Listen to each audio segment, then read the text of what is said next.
Ladies and gentlemen, welcome to Lucha Rewatch Season 2, Episode 5.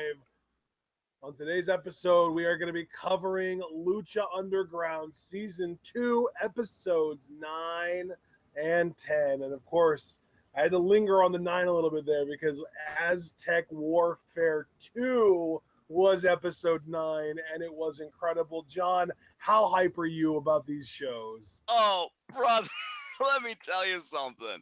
Aztec Warfare 2 was fucking incredible. And the Fallout Episode 10, I feel like it had its best foot forward. Definitely took advantage of the aftershocks of Aztec Warfare. And again, like these 2 episodes, and I could say that about every set of 2 episodes, really is Lucha Underground at its best. That's why I'm so happy that this show is on Netflix, which is the whole reason, for this whole Lucha Rewatch's existence. I can't wait to talk about Aztec Warfare 2, especially. That was so freaking good.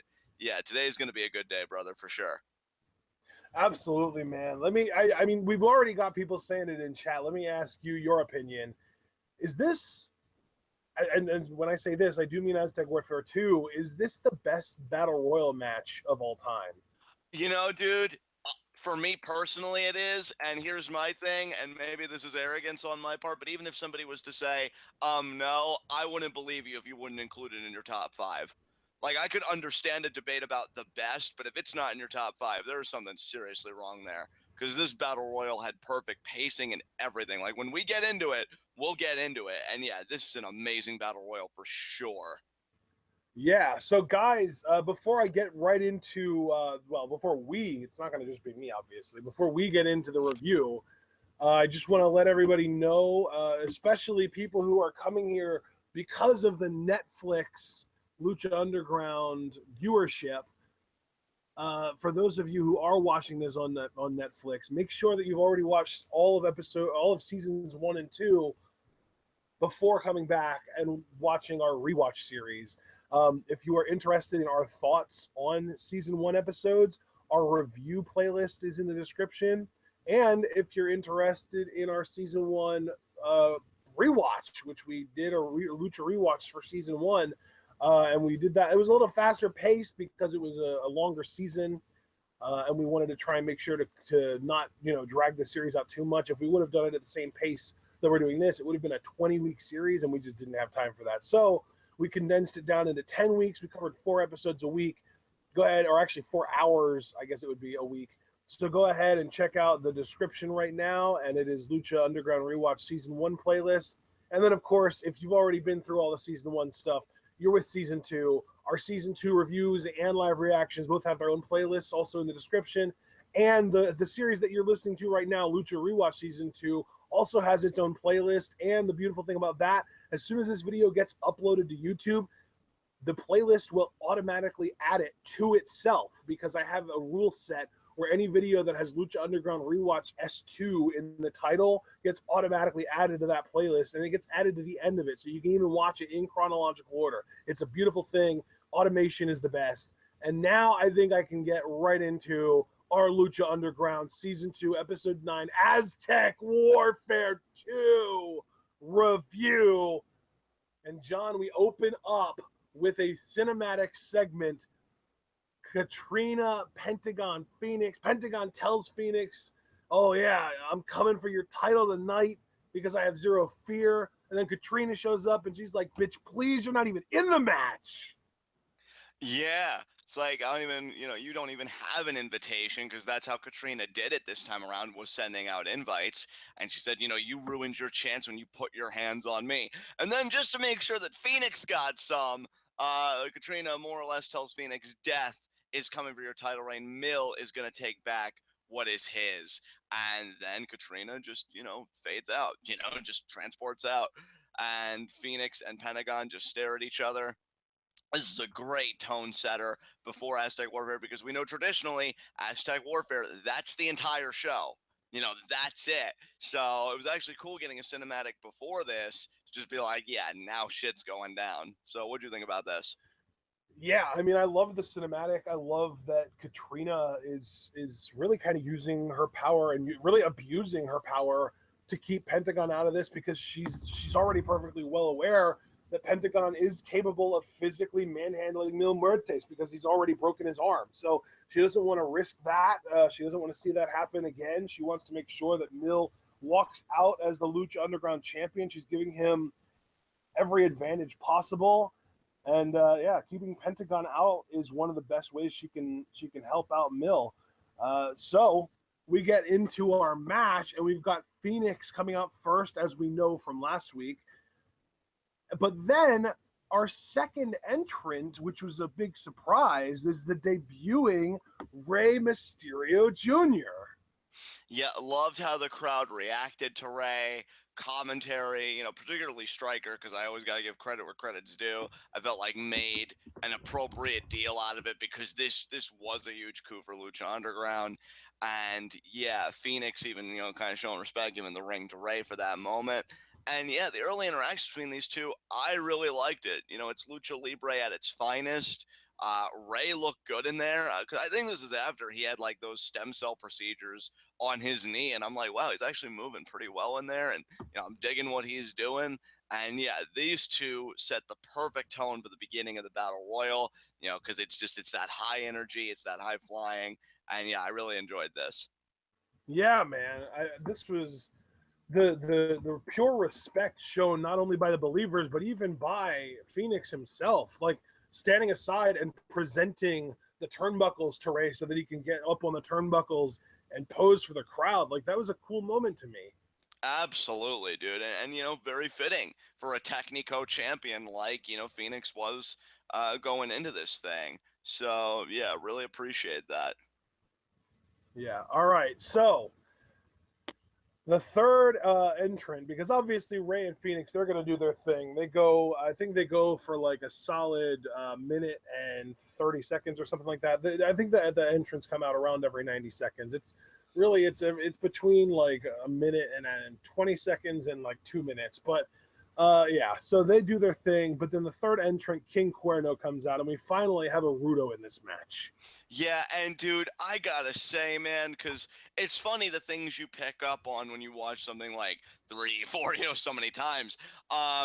When commentary, I believe it was Striker that asked Vampiro, for the Hunter Cuerno, is there a greater hunt? Is there a greater prize than Rey Mysterio? And that just made me think, man, I want to see these guys feud now. Like, I was just thinking about it as soon as he said it. I'm like, yeah, those two styles blend perfectly. And yeah, King Cuerno, not only the first Rudo in this match, but definitely just such a quality technician entering the fray at this point. And he got to do some of his stuff. The one thing, of course, that stands out, his arrow from hell.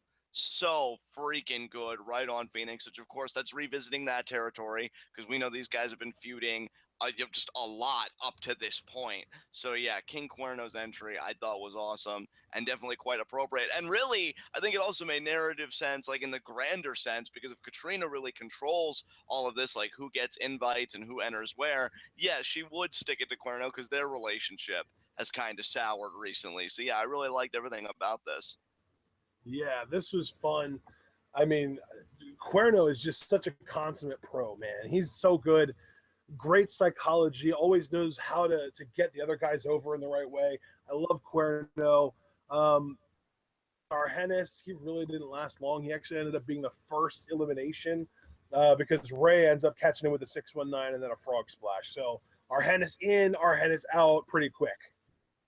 Yeah, definitely. Argenis was not meant to last long in this battle royal. Not much more you can say than that. But of course, though, the number 5 entrant. You don't even need me to say this one. Johnny fucking Mundo with his obliques. And yeah, him and Rey have a stare down. And I remember when we first watched this, I'm thinking, oh, this is great. Because him staring at Rey, I'm like, yeah, Rey, we owe you one for the Lucha Libre World Cup. Because he had pinned Mundo with that victory roll bomb to win it. And yeah, always cool to see these two interact. They have such a rich history, even going beyond LU. I mean, Johnny Mundo beat him for the Intercontinental Championship. I never get tired of seeing these two mix it up. And yeah, just his Rudo work, especially as it related to Rey in this match, I thoroughly enjoyed it. Johnny Mundo is king. Yeah, Johnny Mundo did a great job in this match. But I will say, I was keeping track of eliminations, and because it took so long for anybody after Arhenis to get eliminated, Mundo ended up being the third person eliminated in this match. How crazy is that? I know, dude. Yeah, it was all about that feud with Cage at the time. And you know what, though? I will say this, even though he was the third guy eliminated, which when you think about kind of his stature in LU, like that would be a shock. The way he was eliminated, I mean, they really went out of their way to protect him because he ate Weapon X on the floor. And then I feel like what was it? Puma did like that standing shooting star press, and that's how like Mundo Yeah. got eliminated. So I'm like, you know what, that works. I can totally buy that. I mean, as much as I want to believe that Mundo's invincible, you know, like he's gonna get eliminated Dude, after eating something like that. I love that like Puma and Ray were on cleanup duty in this because like you had Puma do that with the shooting star, but that didn't really matter. It was more about Cage's Weapon X on the outside. And then later on in the match, to eliminate Mil Muertes, obviously Pentagon took it to him, and we had Ray and Puma double team doing a splash, and yeah, so it was kind of funny. And can I, because it, you know, I know we, I guess, want to try and keep like everything together, but I also know when we reviewed this battle royal in the past, like we just kind of go all over the place. The comedy in this match, again, kind of focusing on Mundo for right now, was so good too, because it wasn't like over the top or anything. And you know, when Jack Evans would come in this match later, and Mundo would join in the stomp, and then he would help Jack Evans. He's like, "Why were you stopping me? Oh, I had to make them think that I was on their side. Oh, okay, that makes sense." Like, so good. I love the comedy in this match, dude. It was really on point from so many. Yeah. Joey Ryan came out at number 6 and of course handcuffed himself to the barricade, and then Prince Puma came out at number 7, and you know he did quite well. Jack Evans at 8, Taya at 9. That was that whole thing with the stomping of Jack Evans, and then Mundo pulls him out to save him, and then Taya comes out, and we get Mundo, Evans, and Taya lining up with Phoenix, Rey Mysterio, and Prince Puma. No, don't get me wrong, that's an epic moment, but I just have to backtrack again and mention with Joey Ryan, another great comedic moment, not just with the handcuffing, but with Famous B being like, that's the most intelligent man in professional wrestling, just something to that extent, like just the smartest man in here. Like, we could totally make him famous, and Famous B would do that throughout the night. And hell, even after he got super kicked, I believe it was by Cuerno, Famous B goes over to Joey Ryan and gives him his card. Like, so good. But yeah, this standoff was really great. You know, the numbers were kind of in the favor now of, I guess we could call this Worldwide Underground at this point, if not, you know, very close to. With these three guys, you know, I know together. they're just one guy short, man, and he didn't come out until number 16, so that was quite a ways away. Yeah, he actually, number-wise, did very well. That's actually kind of surprising, but yeah, that was really cool. You said Cage at number 10 already, correct? Or Well, no, I hadn't, but that's also that's a thing. Cage came out after Jack Evans and Taya come out, and we got this great moment where it's like the first glimpse of Worldwide Underground. Cage comes out and tries to ruin everyone's day and almost succeeds. yeah, fucking meathead. But I mean, in all seriousness, though, Cage is one of those guys. Like, I saw a tweet, I think from, oh god, I forget what the promotion's called, but regardless, I saw a tweet about Cage, and it really described my feelings about Cage perfectly. Cage is that wrestler you create in a video game with all the attributes at 99, like totally maxed out. And yeah, that to me has always been like how Cage has come off, and I mean that in the best possible way. The guy is a freak, and you know, like, yeah, he laid waste to Mundo here. Mundo got a great bit of offense when he threw Cage in through the window of Dario's office, you know, recreating the spot with Bitch Bag where he turned Rudo. So I really appreciated that. And yeah, Cage and Mundo had some great interaction here. Yeah, man. So your boy Mundo, he did pretty well, but as we already kind of established, he got eliminated third by Cage and that Weapon X, tossing him in the ring, and then of course Puma with the excess hitting that shooting star press. So Puma eliminates Mundo technically, but it was really all of Cage's work. But then I believe, was Cage fourth to be eliminated, or was it? Oh no, it was. That's right. Because then we had Mascarita Sagrada come out, and he helped. You know, he did some stuff. But then Marty came out, and Marty ended up being the fourth person eliminated by the combination of Ray and Mascarita, because Mascarita hits the tornado DDT and then Ray does the splash off the top rope, and they do this like adorable double pin where Ray just goes for like the traditional what is it called, John, when they just pin it like a normal pinfall. Right. Like lateral press, I think it is. Yeah, lateral. I was thinking, I couldn't figure out the first word. I knew it was some kind of press. It was either horizontal or vertical, and then it turned out to be lateral, so I was just wrong. Lateral press. But then Mascarita comes in, and he does the flip over thing. Again, I'm terrible at the name of pinning combinations. Help me, John. The flip over thing, not a jackknife cover. Yes, a jackknife cover. Thank you. Oh, okay. Yeah, and also I just want to backtrack real quick, and once again, thank Lucha Underground. Like, I'll never not smile hearing it, because when Mascarita came out, we got plugged, because Matt Striker was like, "Oh, I wonder what I was thinking on their live reaction, seeing Mascarita Sagrada," and then Vampiro's like, "Oh, they're probably thinking it's our version of 2.5 Men." Yeah. So great little bit there. That is so freaking cool. And yeah, believe me, guys, our live reactions were just fucking on fire that night, because this battle royal was fucking crazy.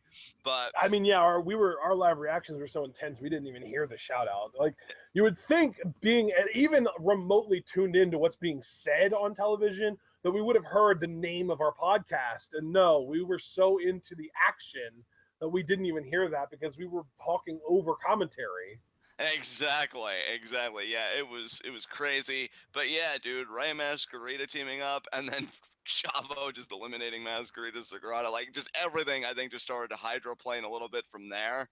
Yeah. And the crazy thing is, that wasn't even our first shout out. They shouted us out late in season 1 too. So yeah, I mean, Lucha Underground, the guys over at Lucha Underground are very generous. We definitely feel the love from those guys. They're awesome. We appreciate the love that they show us.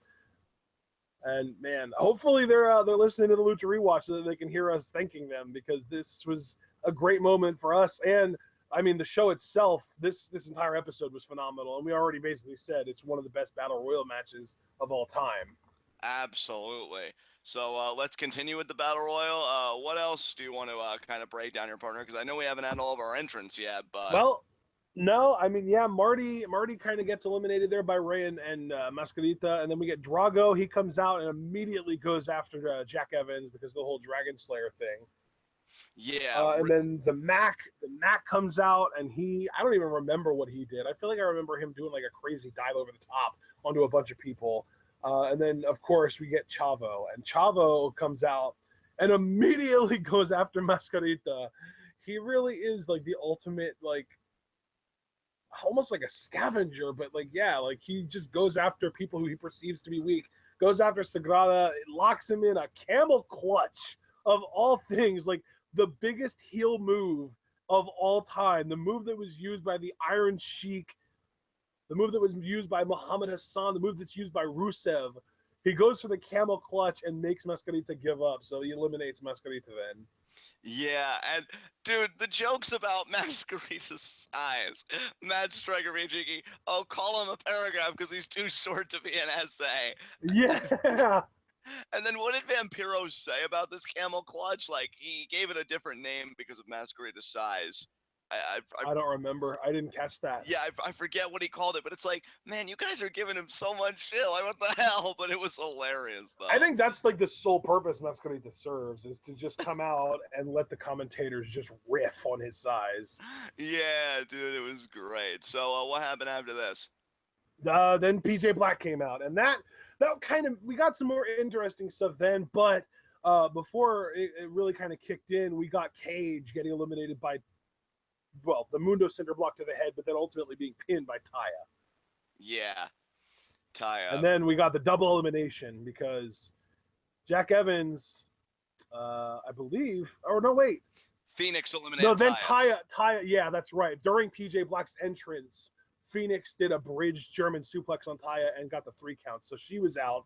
And then we got the double elimination. Jack Evans eliminated by Aerostar, who was the 17th entrant, and PJ Black gets an elimination on Drago. So those two guys, Drago and Jack Evans, both get eliminated by sort of the number 16 and 17 entrants, PJ Black and Aerostar, respectively. which is really cool because we know these four guys have been kind of mixing it up a little bit. And like one side from like each side, gets a hit. So like Drago gets hit by PJ Black, Jack Evans by Aerostar. So both these forces are still kind of balanced, and I do like that. I think that's really cool. Yeah.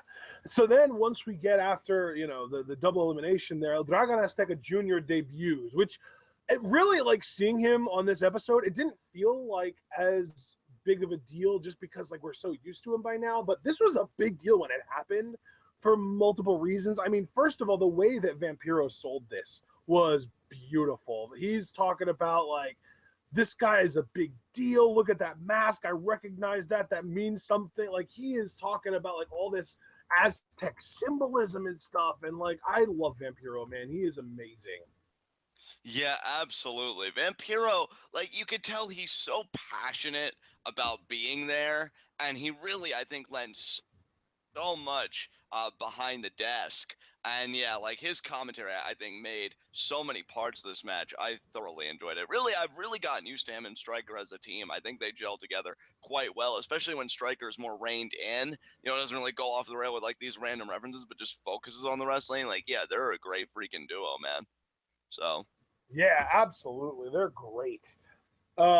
Really, I mean, Stryker has his moments, but Vampiro consistently is just wonderful.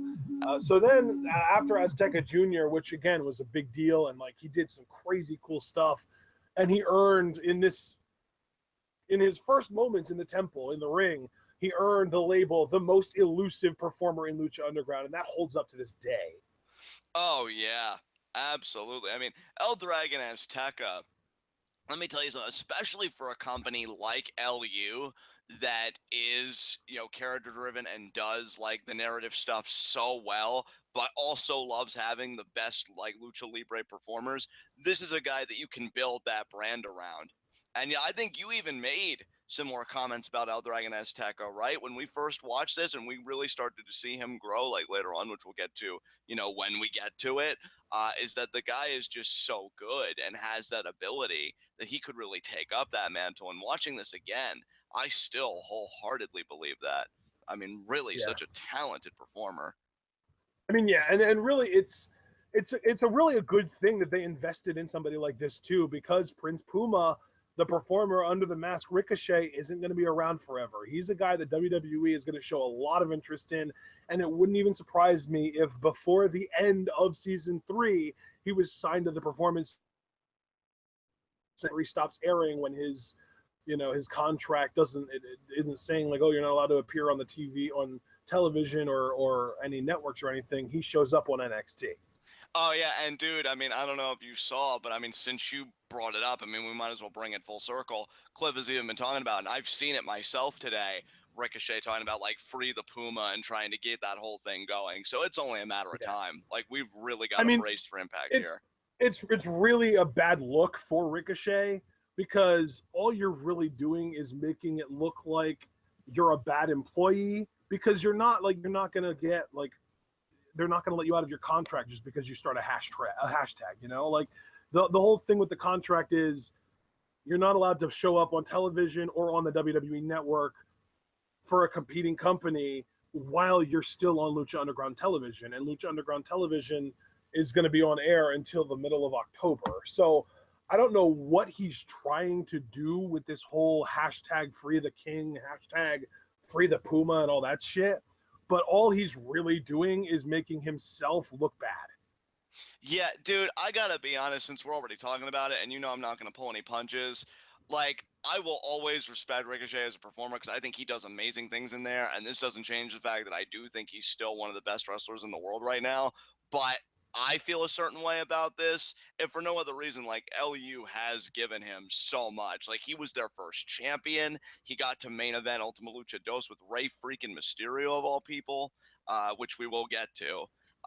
But like I just have to feel a certain way. It's so funny too because I was under the impression that he was gonna not go to WWE or NXT and that he was gonna really like hone his craft in New Japan. And I thought there was actually a news story like a few months ago that came out that said like he has all of his sort of hopes and desires, like all he really wants to do is make it to like the top of New Japan. Like he doesn't even necessarily want to go to NXT. Like I was all excited, and now this shit, like wow, talk about the shit hitting the fan. And let me just say one more thing. I apologize for jumping the gun about Ultima Luchador. I mean to do that, but like we are having a general conversation and it just slipped because I'm really getting like a little impassioned now. But I do have to answer one thing before we move on. Caltag Star saying, "Oh, LU ain't exactly perfect." I ain't saying it is, and I'm not saying he shouldn't be able to work somewhere. But hey, it's like you said at the beginning. Don't go and be like starting hashtags publicly. And Cliff even said like he liked a tweet, or I think he retweeted a tweet saying "fuck LU." Like that's not how you go out. I'm not saying you can't go and work wherever you want. I have always said, and you can verify this, that I know it's about making money. I know it's about keeping bread in your mouth. But I think you go out with a little bit of tact, and I really don't appreciate how he's doing it. That's really the stick up my ass, if I'm being honest. Like, go work for WWE, fine. They'll survive, I promise you. But I wish you would have gone out a bit classier than that because it isn't a good look at all. And that's really where my problem comes in. So, yeah, but then to bring it full circle, you have guys like Azteca that are incredibly talented. And I think given time, he could be that guy to take that mantle and hold it up high. It's the same way, and I used to make these parallels so early on, ECW, right? Because Paul Heyman used to complain, oh, WCW would always like take our talents, but we'd always have something new. You take Eddie and Benoit, like, oh, we'll bring in these cruiserweights. You take these cruiserweights, well, we'll bring this guy in. And I think LU's got that same swagger about them. So I'm not going to worry. Ricochet's going to do what he wants, and I support that. I just wish he could have done it with a bit more maturity and professionalism. That's really just where I sit. Yeah. So apparently there is like a 90-day no compete on his Lucha Underground contract post, obviously, after the end of season 3 finishes airing. So if he does end up in WWE, we're not going to see him until at least January. Yeah, I mean, we'll see what happens with him. I do wish him all the best, but yeah, it does leave a bad taste in my mouth. And at least we get to see him, in this battle royal, and we'll still be talking about him a lot in the context of the Luchaverse. So yeah, I guess let's pick up where we left off with this battle royal, brother. I mean, yeah, like we were talking about, I was Dragon Azteca Jr. because it's like we were saying, it was smart for Lucha Underground to invest in a guy like this because of stuff like what happens with Puma/Ricochet.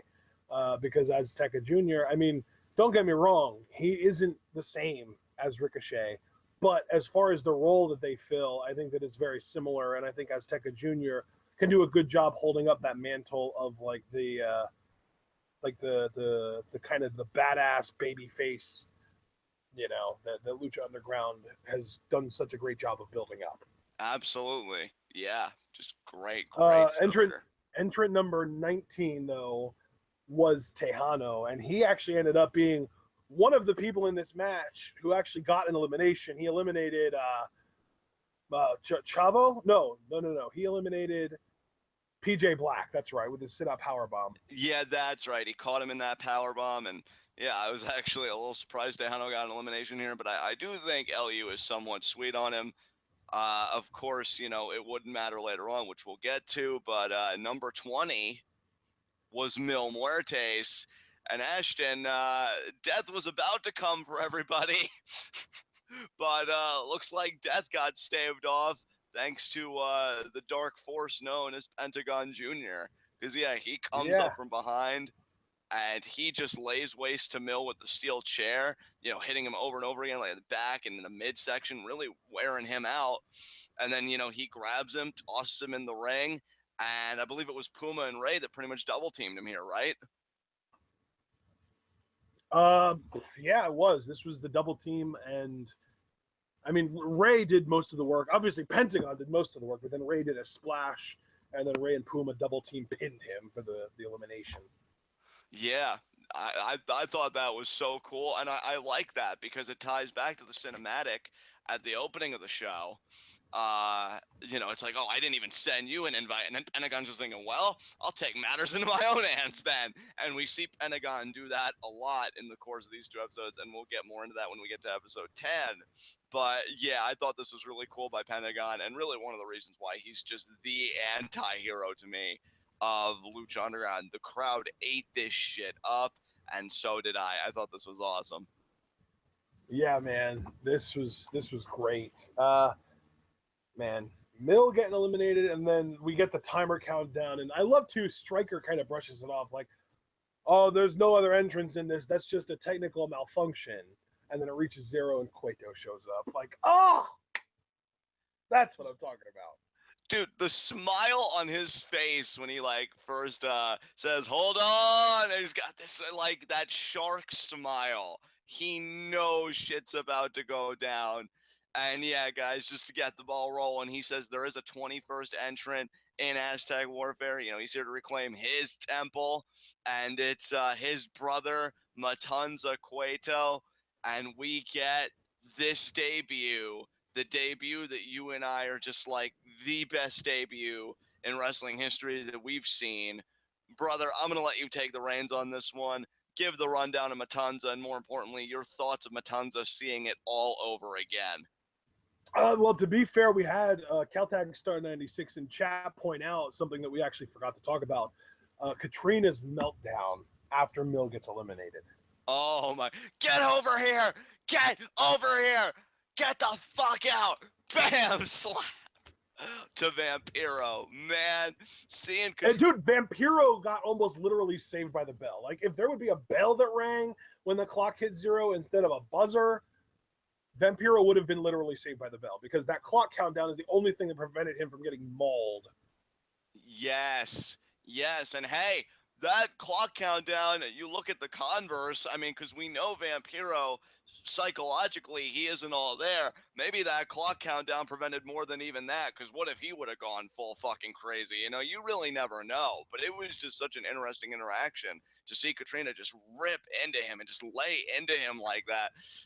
And yeah, I didn't even know how Vampiro was going to react, and thankfully we wouldn't find out because of the clock. Yeah, dude, that whole exchange was like intense, and I'm like, oh god, things are just escalating and escalating. And that's really how I would describe this battle royal. Things just building and building and building, and then the crescendo happens, and holy fuck. So, brother, again, I ask, you know, give everybody the rundown of Matanza Cueto and just your thoughts seeing this all over again. Man, Matanza, this debut, the thing is, here's the thing. We had like the big reveal in episode 8. Like, this is Matanza Cueto. Here, now you can see what he actually looks like, full body glory. And that was cool, but it had been kind of dampened a little bit by the comic, because the comic came out before that episode aired. So you got to see the comic depiction of Matanza, and the real life version of him looks exactly the same as the comic depiction. So that was not really, it was cool to see him finally, but it wasn't the first time that we were seeing him because of the comic, right? Right. So then we come to this, and I think this had more impact than just seeing him the week before, because with this, it's like, yeah, we know what he looks like, but now we're seeing him relative to other people. We're seeing what he looks like standing next to Dario Cueto. We're seeing the fact that he's like two Dario Cuetos standing next to each other, fused into one human being, as far as like just sheer width goes. You know what I mean? Like, this dude is massive, and the way he struts down the stairs, like, man, and then he gets in the ring and there are like 6 people going on him at once, and he just explodes. He hits Wrath of the Gods on Phoenix, and immediately it's like, okay, that's it, guys. This is it's on now. It is on. We're guaranteed a new champion. Yeah. I mean, you know, and this is the part where Johnny Scumbag in me comes out a little bit, because I talked about the comedy being brilliant in this match, and this is a bit of unintentional comedy, because Matanza is just this imposing force, and Phoenix is just thinking, I'm gonna try and hit a rolling cutter on that dude, and then he just gets caught in Wrath of the Gods, and it's like, bitch, you ain't shit. And yeah, I mean, I keep using the words like tone setter, you know, with the cinematic and with Phoenix and Ray starting out. If you want to talk about a debut and what a person is about, eliminating the champion from the jump, that is how you set a fucking tone. Because that tells everybody, yeah, my house now. And man, Matanza destroyed everybody. And one thing, and I think I remarked about this originally, because this is like a god in a human vessel, I love that character work, because moves that you see where you think, oh, that guy will kick out. Like, he gets pins with them. Like that bridging German suplex, he got so many eliminations off of that. And you have to imagine from a character standpoint, it's so much more powerful because it has the strength of a god behind it. And Yep. yeah, I just love everything about this fucking character, dude. It's so Yeah. freaking good.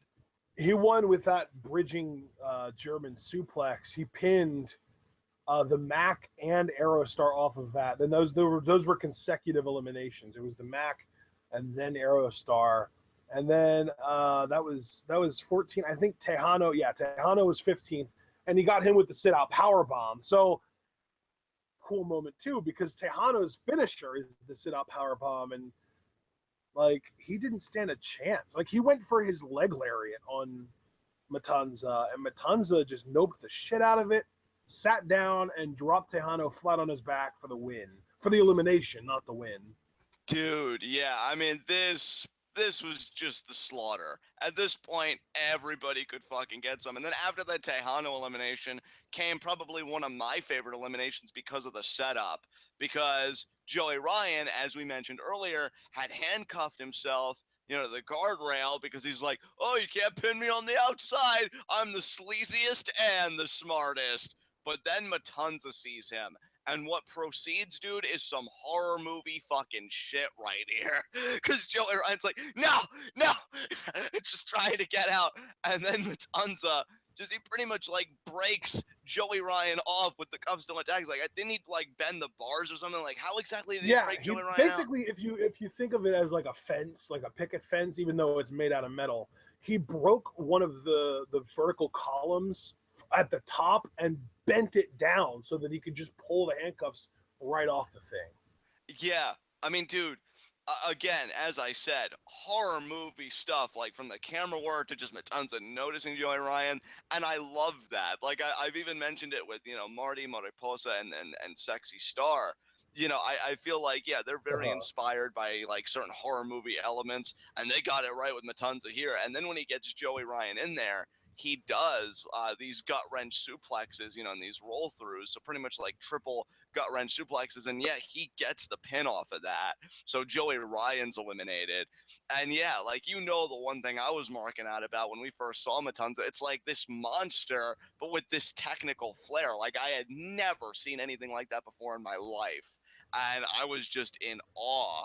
And then after Joey Ryan's elimination, Dragon Azteca Jr., which you want to talk about my favorite elimination being Joey Ryan. This is probably my favorite GIF to come out of the damn thing because Dragon Azteca, he actually has a good showing at first, and he only got in there because Chavo's a dick. He uses that elusiveness, man. He uses that elusiveness, and he does all kinds of different things to just avoid getting caught by Matanza. Because, like, there's this moment where, like, he goes for a Rana, and Matanza catches him, and then Matanza lifts him back up like he's going to go for a power bomb, but El Dragon Azteca rolls through, and then he goes for the sunset flip, and Matanza grabs him out of that, and then he manages to get out of that too, and then he goes off the ropes. I think that's when he gets caught, but like this constant stream of El Dragon Azteca trying to do stuff, Matanza stuffing him, and then Matanza trying to do stuff, and El Dragon Azteca getting out of it. Yeah, I love it. I can't wait to see more from these guys. Hopefully we do, you know, in the future, because this interaction, it just made me want more. You know, I was like, this is so freaking good. And the elimination by Matanza to El Dragon Azteca with that choke slam, I was like, fuck, it's so good. Honestly, it's really interesting when you think about it, because like I try and kind of come up with almost like a headcanon for like what Matanza is in the ring. And it's weird because like the Wrath of the Gods is obviously his thing. Like that's something that we haven't seen from anyone. And the bridging's German, I think, it might be might be something that Dario taught him from Brock Lesnar. I don't know. Maybe that exists in that universe and we just don't know about it yet. But regardless, I think those two moves are the most unique things we see Matanza do, because the only other eliminations that we get from him are from that choke slam that he basically used for Mill, because Mill used that same exact spinning choke slam in the triple threat with Puma and Pentagon just a week or two prior. I think it was 2 weeks prior. And then the sit-out powerbomb, obviously, he took that straight from the guy he used to beat it with. He took that straight from Tejano. So man, like it's interesting when you think about this idea of like this sentient monster where like not only does he have this very basic understanding of how to kill people, but he also learns on the fly because he's picking up these moves from like Mil Muertes and Tejano. Like, oh, those guys, they're big, they're pretty strong, they can do some cool stuff. Let me just take those moves, and because they're coming from me, they'll be even more effective. Yeah, it's so funny, dude, because when you think about Matanza, and I know I'm about to make a weird reference here, but everybody just bear with me because I know this hasn't been the first time I've done this. You do think of almost like this infantile kind of creature because he's lured by the key and everything. And honestly, and again, this is where the weird reference comes in. I almost think of Bram Stoker's Dracula because I remember one point in that book, they're like, oh, we've got to stop him now because the more time goes by, the more he grows into his powers. And that's the exact phrasing I would use for Matanza. This is a guy that's growing into his powers as just even this match progresses. And that is so frightening because you think like, well, when does the growth stop? And yeah, just the presentation of this was absolutely freaking perfect. Just really, really enjoyed this. Oh man, so good.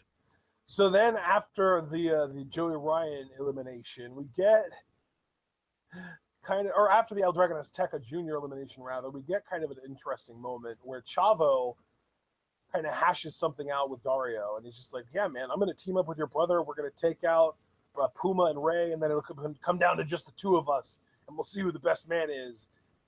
And then as Chavo is getting into the ring to stand by Matanza to try and go against Puma and Ray, Dario, in the view of Matanza, does a throat slit.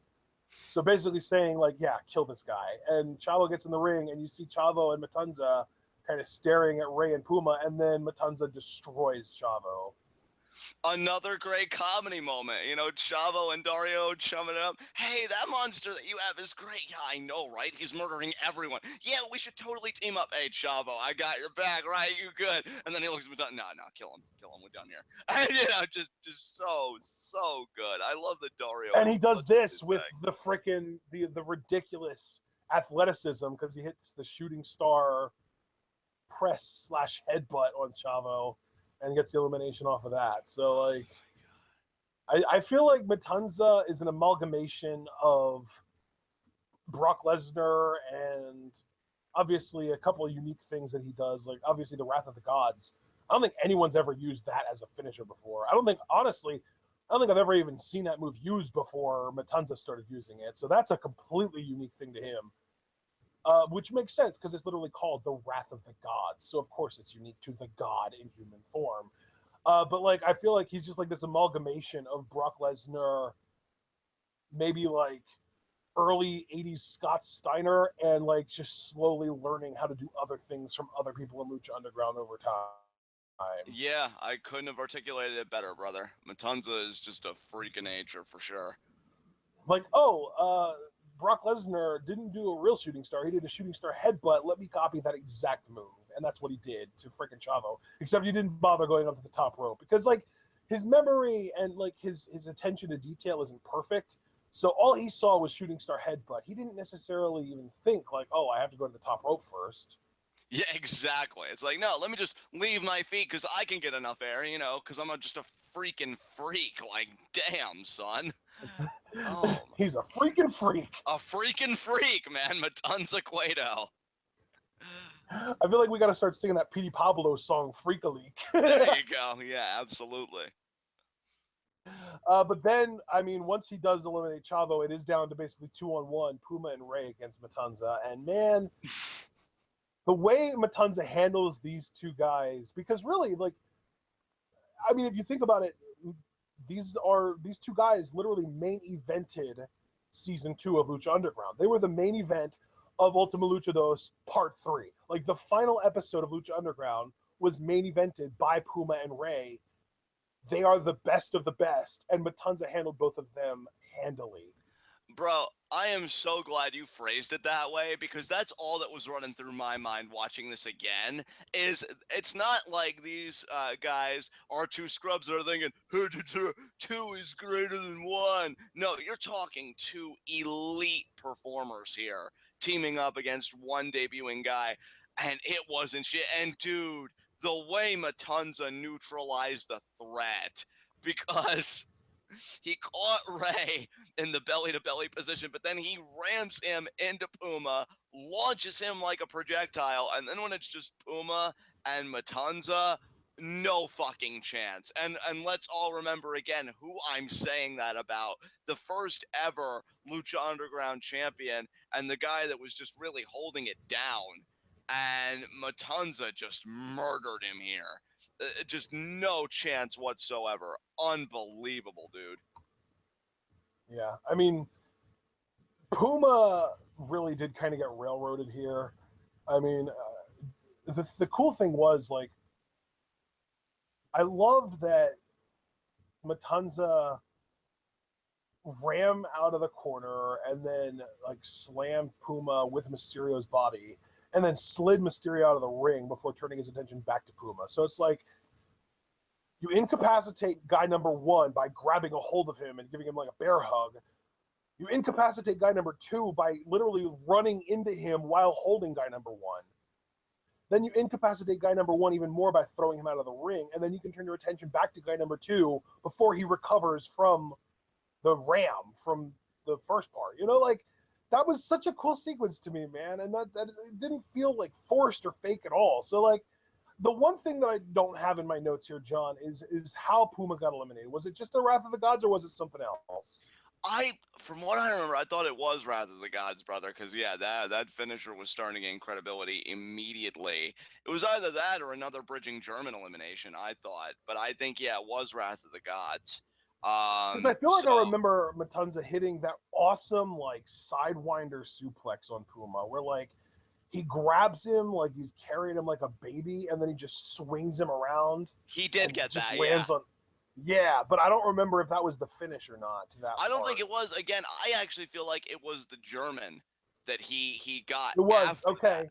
Yeah, Javaris is confirming it was the German. Yeah, so goddamn, we literally just watched this earlier today, and because I forgot to take that one note, we're taking like way too long to figure out what really happened. But yeah. Well, yeah, I mean, again, that's why, like I mentioned earlier with the German, like I love this character because if anybody else would have done a move like that, be like, oh, they'll kick out at two. But because it's a god, like, and I think I even said this very early on, when you have the power of a god, any move can be a finisher. And I just find such a concept to be really fascinating.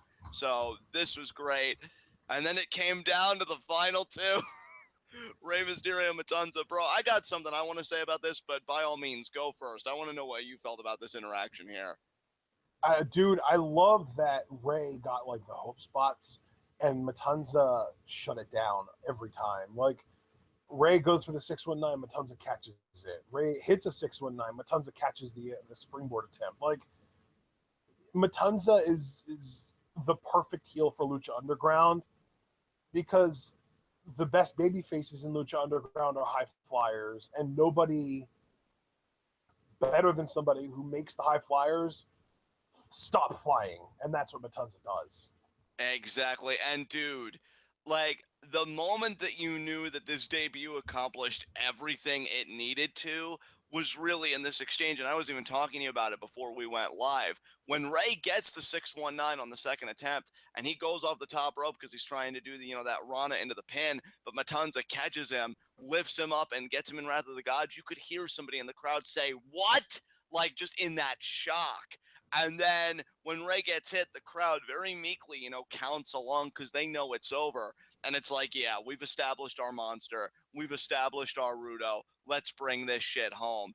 Great, great moment there. Not even because of the offensive sequence. Like, Matanza, again, is a freak. But really because the believers played right into it. And again, just that one believer, what?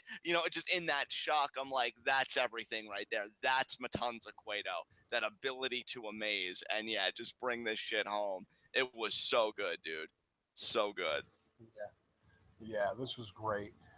So yeah, I mean, Matanza, like you said, catches Rey, tosses him up into the Wrath of the Gods, and we have a new Lucha Underground champion, and it is a monster, and it is Dario Cueto's brother.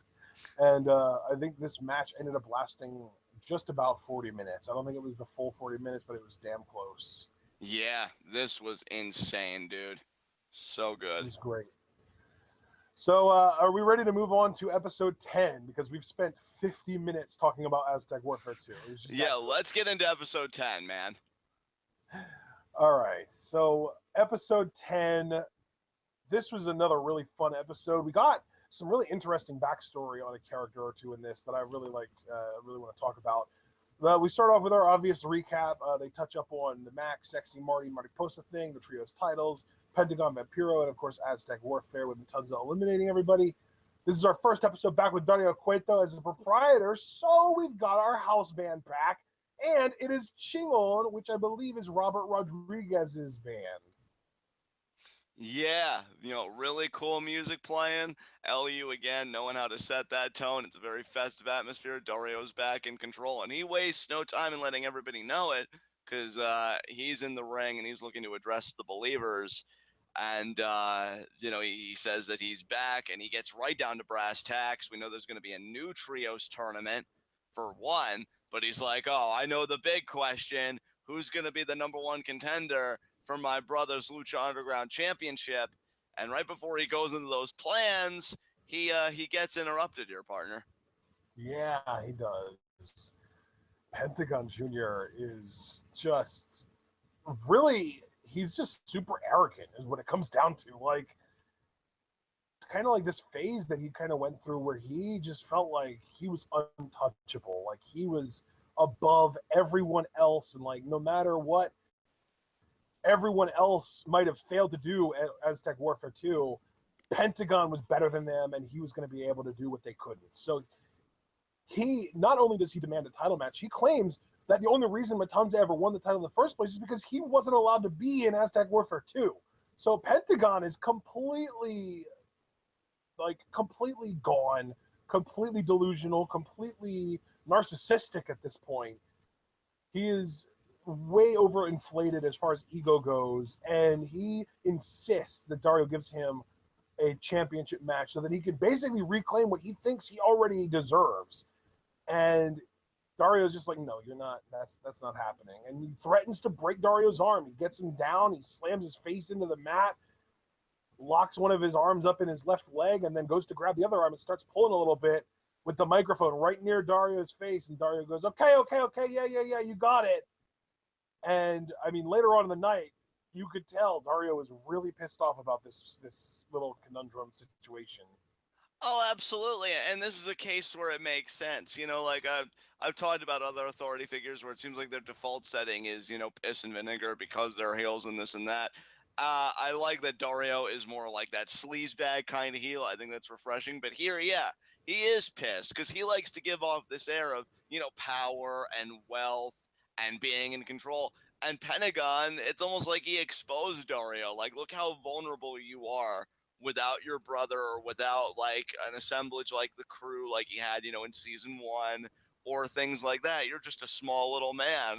And Dario is just like, Pentagon's going to pay for that shit. I loved everything about this. And again, it just further adds to the badassery of Pentagon. And really, he is like the Stone Cold to me of Lucha Underground because he always beat the crap out of his boss. And you have Pentagon, he was about to break his boss's arm. So great stuff here for everybody involved. For sure. I mean, if the opening season, if the closing moments of the first episode of season 2 didn't kind of solidify Pentagon as the Stone Cold Steve Austin of Lucha Underground, this definitely would have. Because obviously that first season, you have him come out and break Mill's arm. Like that moment, the reaction he got, everything was like, okay, yeah, like this guy is made. After your Exactly. boss, of course, he's the Stone Cold of Lucha Underground. Yeah, like that's perfect. So then we get into our first match of the night. We get Taya and Johnny Mundo teaming up to take on Mr. Cisco and Cortez Castro. And this is Cisco and Castro's first match since abandoning Chavo for his match with Tejano. And Cisco and Castro work babyface in this match straight up. Yeah, and it's really cool to see. Honestly, Taya. like even in hindsight, I love Mr. Cisco as a babyface. He's so good. It works, man. I mean, a guy that looks like he does, which, who else I always say that about? The Mac. And, he is just an amazing performer. I could say the same about Cisco, a guy that looks like he does, working that Technico Lucha Libre style. It's just great visuals and it works. Like, I have such a fun time with it. The crew is Technicos. It's unfamiliar territory, but it's welcome territory. And I love the interactions between Taya and Johnny here because you could see like Taya was really into this match and she's really into competing. And Vampiro pointed out like, oh, am I the only one that notices that Johnny's not really too eager to help? And you see like Taya has things well in hand and Johnny steals the tag and Taya kind of shoots him a look a little bit, but she lets it go.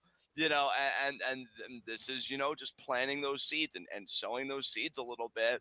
And yeah, you really see the fire of Taya, but the shrewdness of Johnny Mundo. And that's really the dichotomy that exists between the two of them. Match starts to break down a little bit. There was one cool point where Mundo like seemed like he was ducking out, and Castro had things in hand with Taya, but he goes for a pin, and then Mundo comes back in and he gets his running knee strike. I thought that was so cool, and yeah, it's just like a brawl breaks out. But then Cage's music hits because apparently when you get hit with a cinder block, like you're going to be offended by it or something, I don't know. But Cage came out. He wanted to square things with Johnny Mundo. Mundo was just like noping the shit out of that. And Vampiro was even like, man, I've never seen anybody run as fast as Johnny Mundo. It's incredible how efficient his backpedaling is. And he's looking at Cage from the other side of the ring. Taya gets hit with their I think they even gave a name to this, Ashton. Did you catch it? Because I know it's like the flapjack into the lung blower, but I thought that they got a formal I tag didn't team catch a name positioning for it. No. Yeah, but they got that on Taya. Taya gets pinned. And I love too, and like Johnny's kind of like pulling her out and they go to the back. I think she even was like saying something to him like, why didn't you break that up? And he explains something to her and you could see her like nodding her head like, oh, okay. So Taya and Jack Evans, like Johnny Mundo has to really be a master of logic because they're just like, oh, okay, that makes sense. That kind of eases the scarring a little bit. I was welling up inside, but now I think I can suppress the tears tonight. Thanks, Johnny.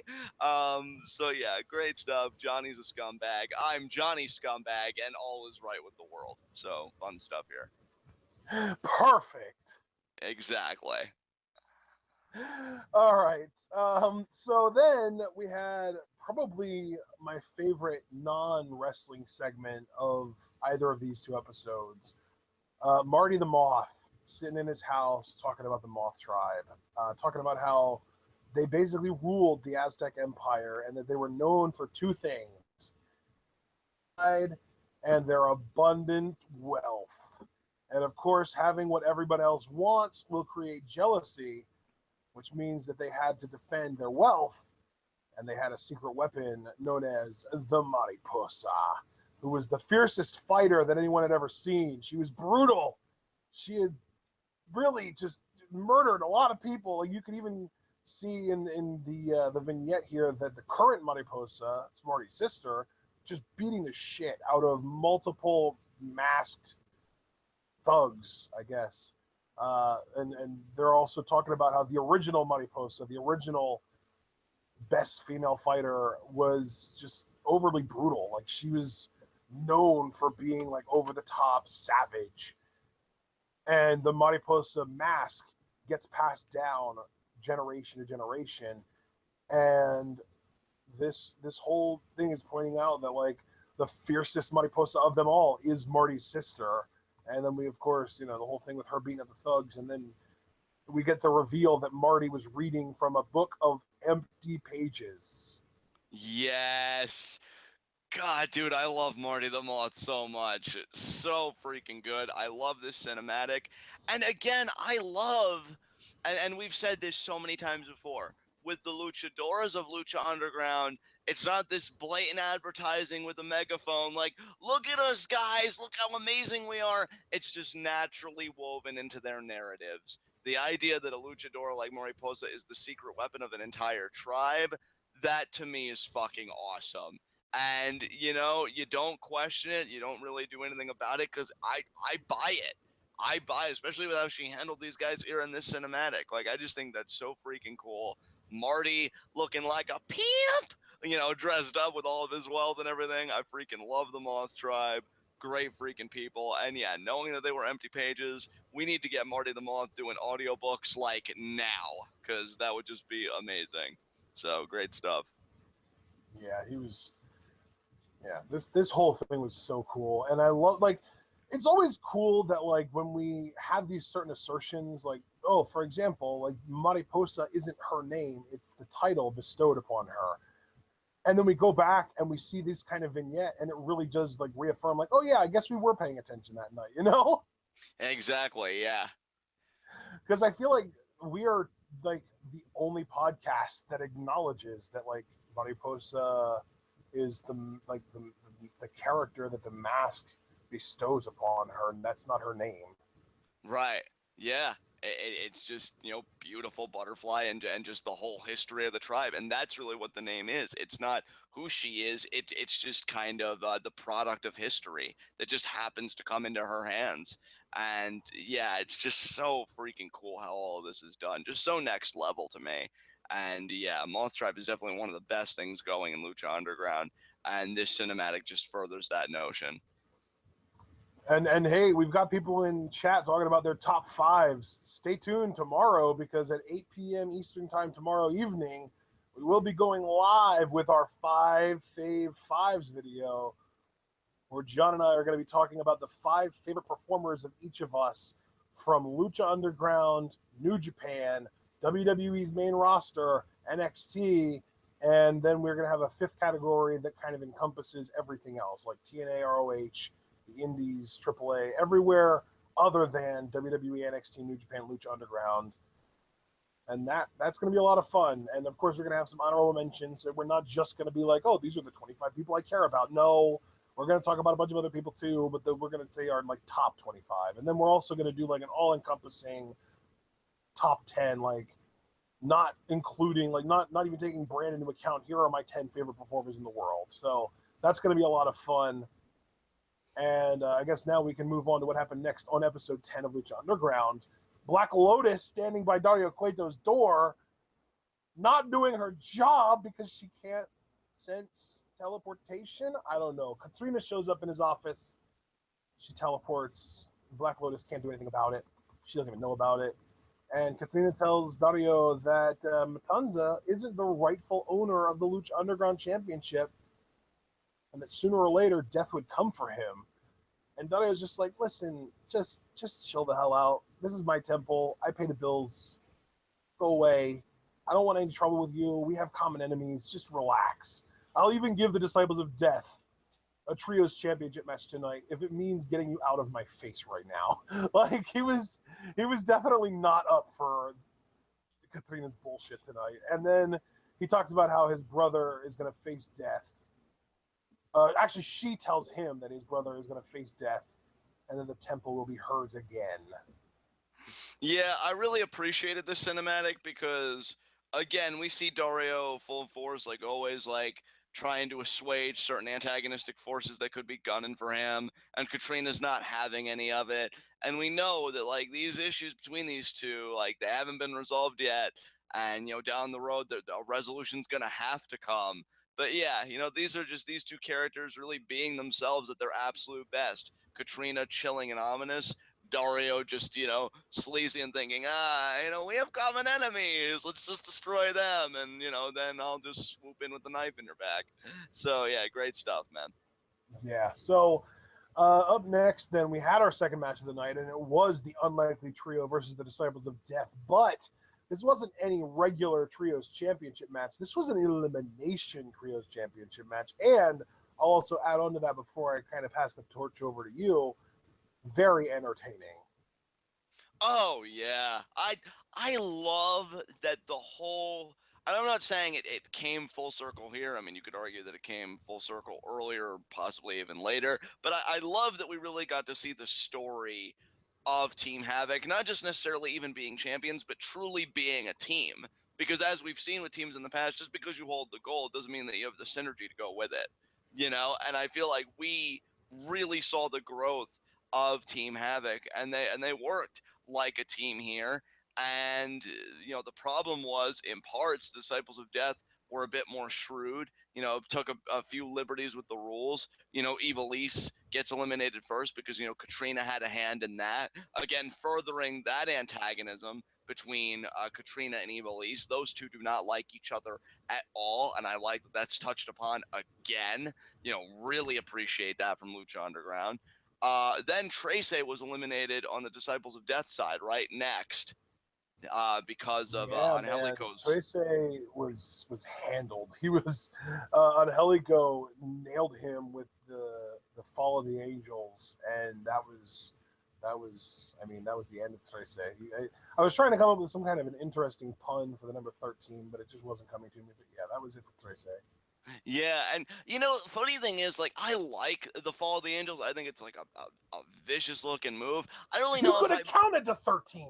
Damn it, I was so close. Yeah, oh, well, you got it now. I mean, yeah, it was a little late on the buzzer, but we'll still give it to you because that is clever. But yeah, like, I don't know, man. I was watching that and I'm like, it's such a good move, and I'm not opposed to Angelico having it, but I think I'd like him to have like a follow up to that move because then you got to drag the guy out of the corner and then initiate the pin. I mean, I guess it works, but I'm like, man, if he could get some follow up, then like, yeah, nobody could beat that combination of follow the Angels and then insert move here. But yeah, I love Angelico's work. Those freaking limbs, man, how he can throw a knee strike. And yeah, a guy like that doing a move like Follow the Angels, just great packaging all around. Of course, it's not enough to make him last because he's the next one eliminated. Got his face, planted into the canvas. That was enough to get him pinned. And Son of Havoc is the last guy standing for Team Havoc, which seems rather apropos. And what do you think about him facing these odds here? Yeah, I love Son of Havoc, man, and this moment, like the 2-on-1 that he managed to overcome, kind of made me realize, like, but man, the Disciples of Death are incompetent. Like, yeah, we kind of had little hints of it here and there, but good lord, did they do poorly in this? They really did. Like, it's not. I mean, I Like, shouldn't the say crazy it's thing not is, that. the one elimination that they got was because of Katrina, and then the second elimination was a mistake. Like, Siniestro de la Muerte only eliminated Angelico because Angelico lost his balance and fell on his head when Siniestro de la Muerte was going for a lung blower. Yeah.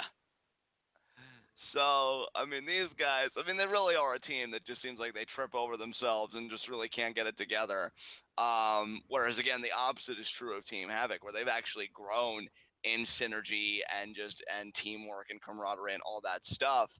And yeah, it's like you have one guy, and qualitatively, Son of Havoc isn't a joke. I don't want to make it seem like he's a scrub, but still, like, you have the numbers game and you have Katrina on the qualitative side in that sense, who, she's true and title, and yet you still couldn't get the job done. Love Son of Havoc's first elimination. I believe that was of Barrio Negro, where he does the double stomp to both Sinestro and Barrio, but then he gets the moonsault on Barrio, and that's enough. Yep. I thought that was Yeah, so cool. how brilliant was that too? Because the stomp moonsault is a move that he uses a lot, but they were lined up perfectly for him to hit it on both of them. Like, not only is that super smart to pull that off, but that requires a pretty ridiculous amount of balance to pull off too. Yeah, and then the resulting visual though is fucking gorgeous. Like, I'm like, damn, that looked good. And he gets the pin there, and it comes down to him and Sinestro, which commentary notes, like, the strongest members of each team if we're just going by elimination. And it seems like Sinestro is going to have something in hand because Katrina comes in when Havoc is thinking about the shooting star press, trips him up off the rope, and his head hits one of the turnbuckles. But then Ivelisse comes out and is like, I am sick of this bitch. Kicks Katrina in the head. Then it's back to Sinestro and Havoc. Havoc's regained the advantage. And ultimately, he does eliminate Sinestro after the shooting star press. And yeah, these guys get it done. They retain their trios championships. The Disciples of Death, they used up their rematch, so they go to the back of the line. And yeah, great victory for Team Havoc. Really enjoyable elimination trios match. And yeah, like you said, man, Disciples of Death, incompetent as hell. Yeah, man, this match was a lot of fun. Son of Havoc comes back in the end. I love that, like, Katrina was gonna try and help again, and then Ivelisse comes out and kicks her in the head, gets rid of that bitch. Exactly. Yeah, and again, just touching upon that animosity, I really freaking appreciate that. And Yeah, yeah, this feud really has been getting built up pretty much since season 1, and we're going to get to hopefully see it blow off at the end of season 3. Like, that's how long of a build the Evil East Katrina stuff has been going on for. exactly. Because Yeah. like in season 1, there was that moment towards the end of the season where she like confronted the three of them, but kind of almost singled out Evil East. You know what I mean? Yeah, yeah. The build up to the disciples winning the titles, but and then of course, I mean, you want to talk about the real spark that began the feud. Katrina cracked Evil East in the skull with the rock, with Mills' rock, to win the disciples the championships in the first place at Ultima Lucha 1.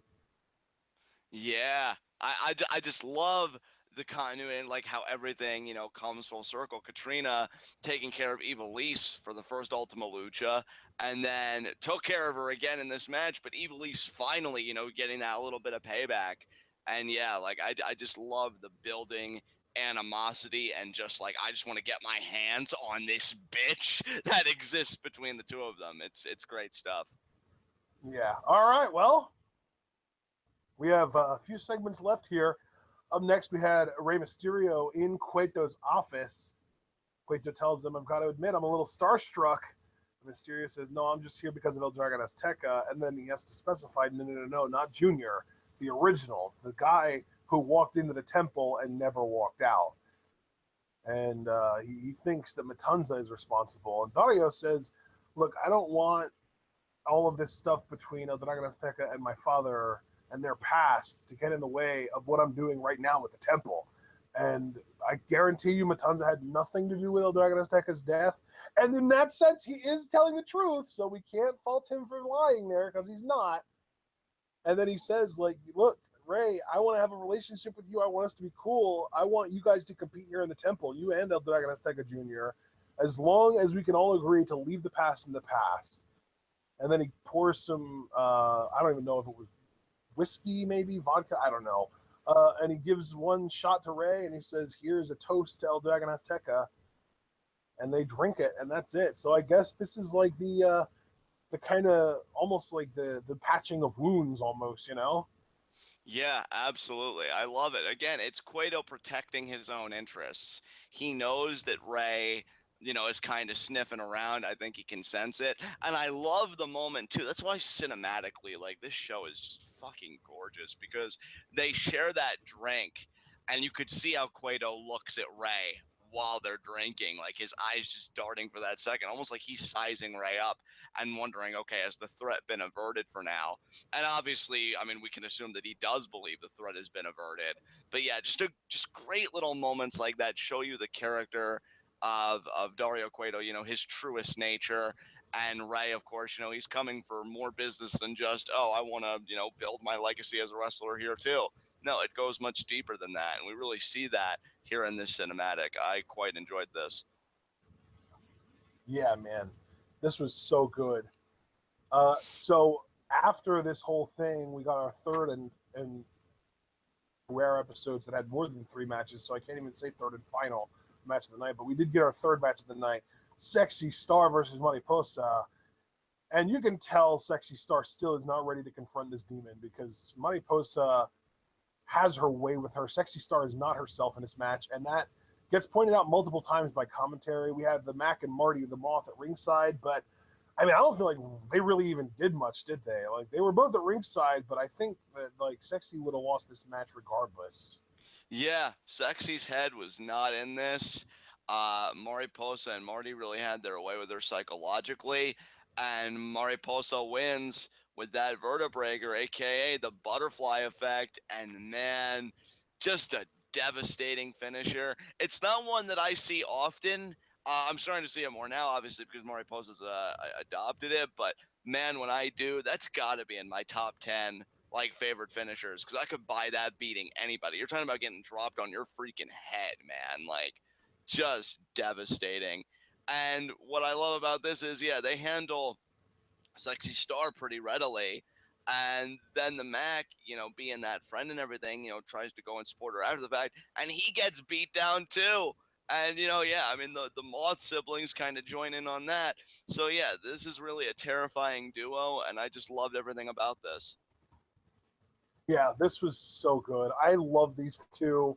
I love that, like, even when the Mac tries to show affection for Sexy Star, Marty is just not having any of it. He goes after him, he beats him up, and then, of course, we get the double team from Marty and his sister there, the wheelbarrow assisted splash on the Mac. And yeah, like, these two are just brutal. And I mean, at this point, just rewatching, like, I feel like I am at the point that I want a tag team match. I want Marty and Mariposa versus Sexy Star and the Mac, and I think we get that in one of the next couple episodes, because I'm like 99% sure we get that before the No Mas match, which people that haven't seen are going to be blown away by, and people that have seen are probably still going to be pretty amazed Oh, at yeah. just how good this match was. Like, even in hindsight, I feel like I underrate the match, and I want to get back to it. So yeah, I'm excited to get to that. I think that's like episode 17 or 19, something like that.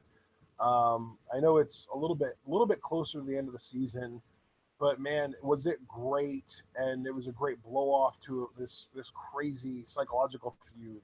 But then we get one more backstage segment before our final match of the night. Dario Cueto unlocking Matanza's cage and telling him that he wants Matanza to break Pentagon's back so he never returns to his temple again. Yeah, love this. Love this morbid fucking pep talk right here.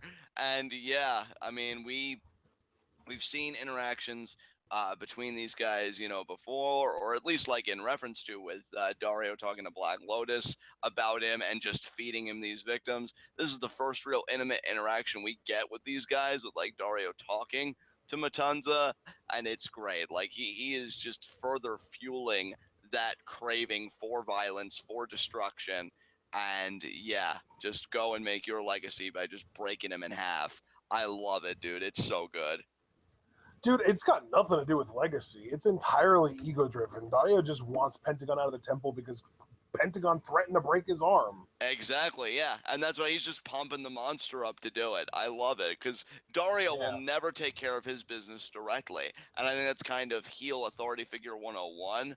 But he just does it to such a level that it's almost like he's rewriting the lesson. Because, yeah, especially with Matanza, it's just so good to me. The beautiful thing about this heel authority figure is that his like heavy is the ultimate heavy. Like, that would be like if the literal authority in WWE had like Brock Lesnar to do their bidding. Like, talk about the ultimate, like, God, I hate you. I want to punch you, but there's this gigantic brick wall standing between us. So how am I supposed to get to you? Exactly. And that's what makes him so good.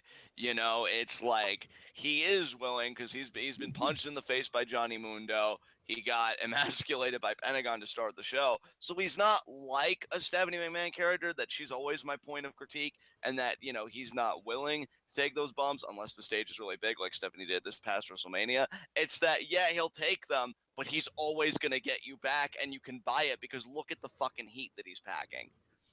That's what I love about this character. It's like you can bitch in the way that you're supposed to bitch. Oh, I hope somebody gets their hands on Dario, but then you better pray that the person that does it can live to tell about it, because Matanza will be sicked on your ass, and that's not something I'd want for anybody. So great stuff. Yeah. All right. So finally, we get to this match: Pentagon Junior versus Matanza, and it's really, I mean, I say match, but to be fair, it's really not competitive at all. I mean, Pentagon gets some stuff in early on, but Matanza does a number on him. Oh yeah, he handles him readily. Like just the one spot that sticks out to me, Pentagon tried for an enziguri, and Matanza almost looked at him like, okay, and then what? I mean, you got something to follow up that, right? No? Okay. And, I just love that. I love that look. Like, is that really all you're bringing? Have you seen me, bro? You weren't even in Aztec Warfare. You should have had a front row seat to watch what I was doing. So, yeah, I love this. They made him so dominant here, which I think was important, because after that performance in episode 9, you need that sense of continuity. And, yeah, if he can handle all those, man, one on one, Matanza should be a guy that's damn near impossible, if not impossible, period, to stop. And that's certainly how he came off in this match. Yeah. Yeah, he was unstoppable. The one thing that I noticed in the rewatch that I didn't notice in either one of our first two viewings when this actually aired, there's a point in this match after Matanza has done a bunch of damage to Pentagon on the outside of the ring and he gets him back into the ring. Pentagon throws up the X to the referee, trying to get the referee to throw up the X to get medical attention to him. Yeah. That's crazy, dude. That just shows you the beating that Pentagon was taking. And it's such a great contrast. And I'm so glad you brought that up because I wouldn't have. So you really came through in the clutch because what a contrast, right? Between the Pentagon that starts this episode and the Pentagon that ends this episode. Pentagon that starts this episode, he's puffing his chest out, zero fear. I'm going to show all of you who the real champion is. And yet he gets that chance and he's the one throwing up the X, which is funny because he says zero fear. But I think in that way he was saying, I'm fearing for my bodily health. Like it's been compromised. This guy is no joke. Please fucking help me, and that to me, you can't get a sharper contrast than that. Yeah, it's pretty crazy, man. Like Pentagon goes from top of the world to bottom of the food chain over 45-minute period. Yeah, unreal, dude. Unfreaking real. And it doesn't even end after Wrath of the Gods, because I mean that's why we have that beautiful thing called a post-match. Because yeah, the destruction just continues. Vampiro just gets shoved like he's trying to help, but he gets shut down immediately. Yeah, like Pentagon is writhing in pain in the ring. Vampiro goes in to check on him, and Matanza kicks him right in the head, tosses Pentagon to the outside, and power bombs him not onto like Mill usually does, but through the announce desk. And we noticed this on the day that it happened, and I'll kind of point it out now. This announce desk has always been very sturdy. No one's ever broken it before this. It's always been like people have tried to powerbomb other people through it, and they always end up just putting them on it. And like I'm sure that hurts quite a bit, but Matanza put him through it. Yeah, dude. Like, and I love to, again, another great catch, by the way. And I love that Lucha Underground, like, they put that stuff in there. I think I had said something because this is episode 5 of Lucha Rewatch, if I'm not mistaken. I think I said something either in episode 4 or 3 about how Lucha Underground, it doesn't insult its audience. Like, it'll pepper those little things in there because it trusts you to be intelligent enough to catch it and make note of it. And yeah, that just shows you the dominance of Matanza because, like, that table has never been broken before. And yet this behemoth just absolutely does it with the power bomb, which also breaks Pentagon's back. So not only is Matanza just an entity unto himself, but if you have to make parallels, that's some Bane shit right there. Because he just took out Pentagon, broke his back, and sent him in that ambulance. And then Vampiro comes in with him, and his face as the ambulance is driving off, like, you know this shit isn't over.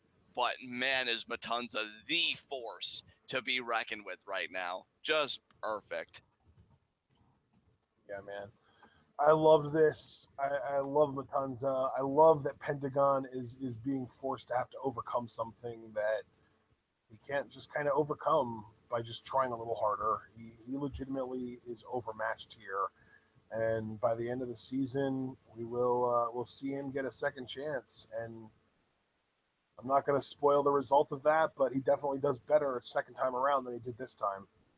Absolutely. With that said, I don't think we got a closing cinematic for this episode, right? So No, we didn't. Yeah, that was the end of the episode, my friend. Yeah, that was the end of the episode. You have any concluding remarks about this? I don't have any remarks about this, no. No, me either. So I guess you could take us home, partner.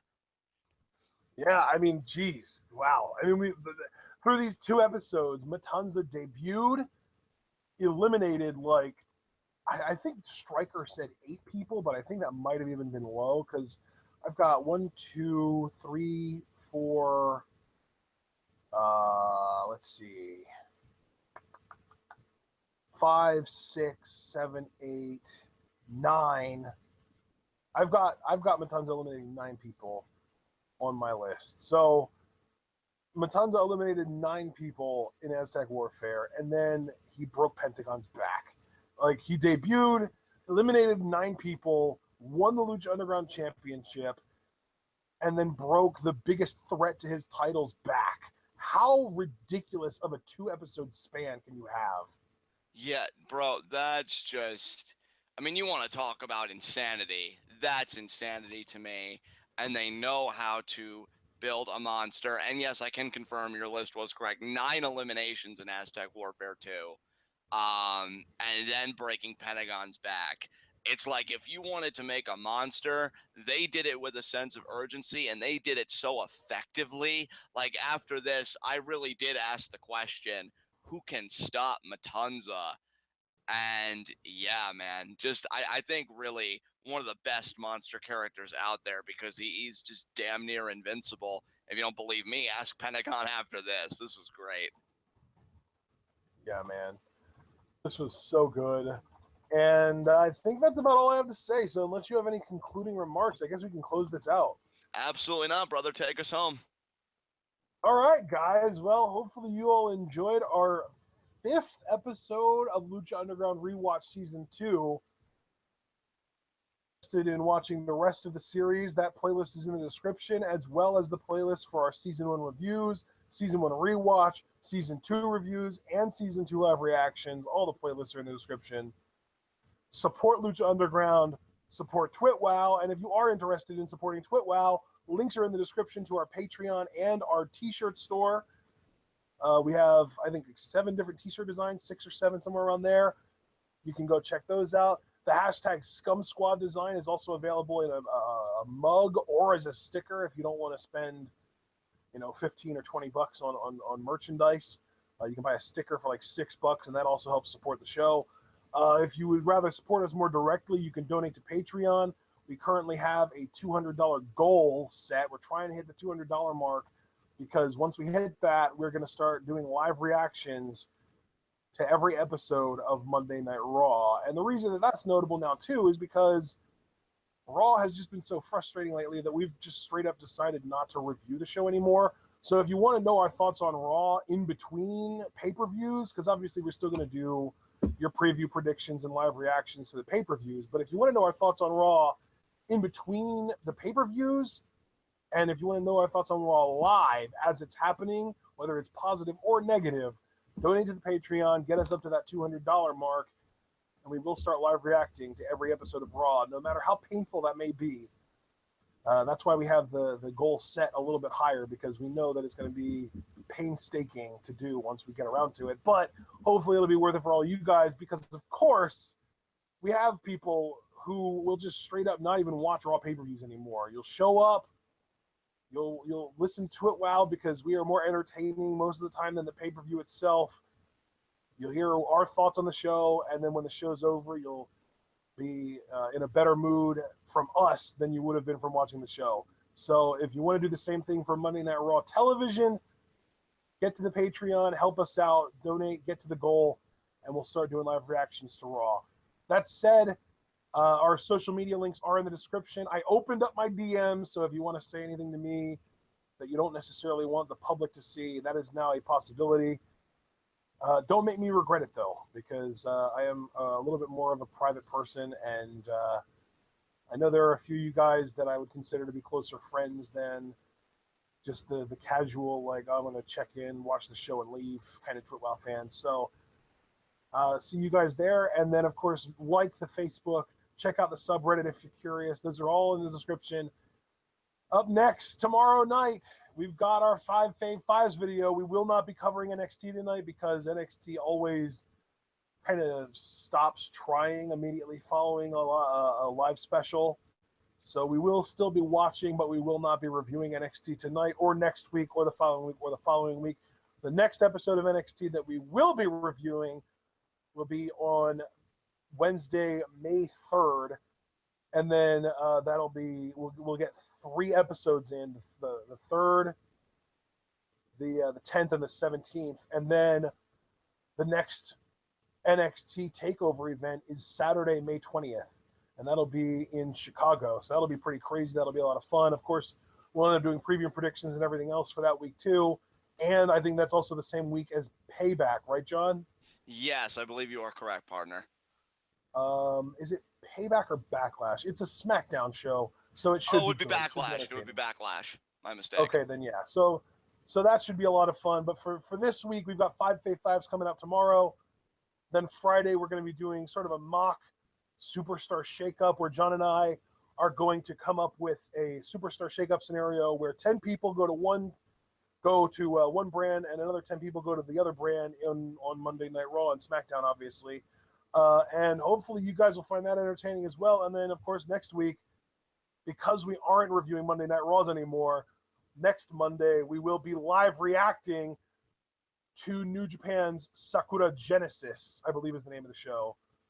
And that's the show that we're going to be getting Okada Shibata for the world title. It's going to be amazing. I can't wait. And then we're back to our normal schedule. Actually, we are live reacting to Raw next week, but we'll be doing the New Japan live reactions at 3 p.m. I just realized that. Because they'll do the freaking superstar shakeup. So that put a freaking wrench in our plans. But yeah, New Japan live reactions at 3 p.m. next Monday. Then Monday Night Raw live reactions at 8 p.m. And then, of course, we're back to our normal schedule, doing Tuesday night SmackDown live reactions, Wednesday afternoon Lucha.